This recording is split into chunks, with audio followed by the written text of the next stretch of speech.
Hello YouTubers, welcome back. It's been a little while since I last posted a video, and I do plan to put up another switching video on Greenville in the next week or so. Haven't got any further with the extension plans just yet, although there have been some changes you might notice with the fascia. I quite like the flooring that I used. It was very flexible and had quite a good effect. It was that vinyl flooring, self-adhesive flooring. But the self-adhesive was the problem.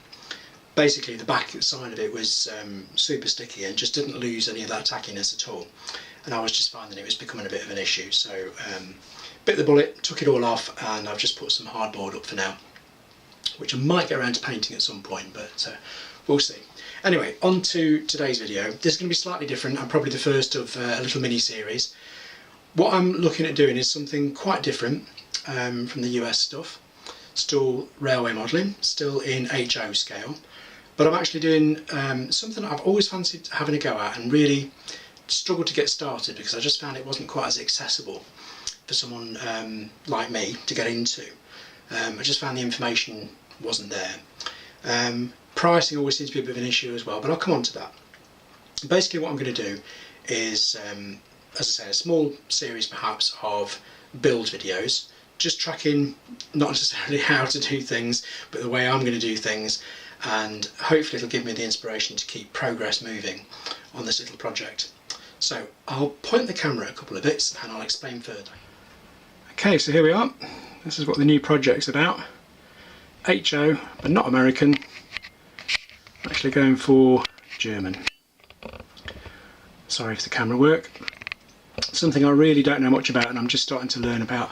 I'm aiming for 1970s, perhaps 1980s West Germany, so the old Deutsche Bahn, and I'll show you in a moment exactly how I'm going to be using these. But as I say, something I always fancied having a go at, and it was only recently when a friend's East German Reichsbahn layout, Neuburg, was in the Continental Modeler, it finally gave me the kick up the backside to have a go at it. So a couple of things I have learned so far. I bought these wagons, they're all from Rocco, and were in a set of 8, which I thought was quite a good value and a perfect number for my little project. I assumed they were modern, new models, but that's because I didn't read the description on eBay properly. And it turned out they weren't. They didn't have any coupling pockets underneath, so I had to do quite a bit of carving to get the old couplings off and basically bodge some KDs on there because that's what I hope to use.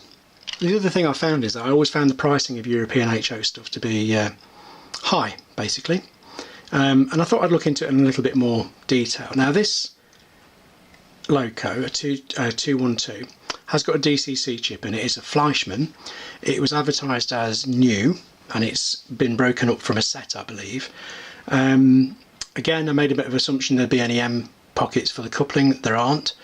It's a nice enough model and it's got a built-in Fleischmann chip and so on, but really for the money it's very, very basic and old-fashioned, and I've understood since one of the forums that it's probably quite an old tooling, if you like, probably from the early 80s or something. And when I look how much money I spent on this and I think about the equivalent US Loco, to be honest, I probably could have got a fairly detailed one with sound for the same sort of price. So there's definitely a bit of a different price point issue when it comes to this German modelling, which is again one of the reasons I'm looking at approaching it the way I am. So a bit more on that in a moment. Okay, and this is the board for the new project.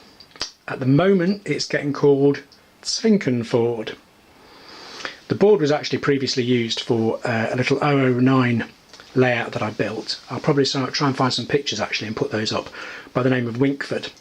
And I decided when I scrapped that I'd keep hold of the board. The carpentry might come in useful again, and repurposing it for this.